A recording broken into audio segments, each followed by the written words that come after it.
Hi guys, welcome back to a new episode of Finance and Crypto Guide. Today in this video, I'm going to show you how you can change your password on Nunchuk Wallet's account. Keep watching the video till the end.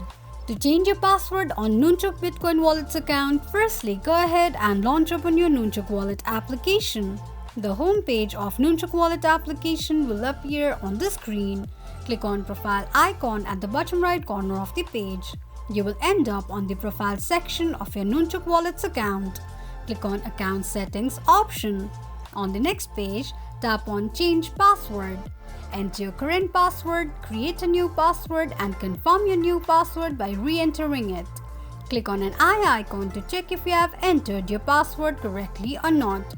Once you're done, click on Change Password option. This is how you can change your password on Nunchuk Wallet's account quickly and easily just in few steps. If you have any thoughts or queries, let us know in the comments section. Don't forget to subscribe to our channel. Also, press the notification bell icon so that YouTube will notify you whenever we post a new video. I hope this video was helpful to you.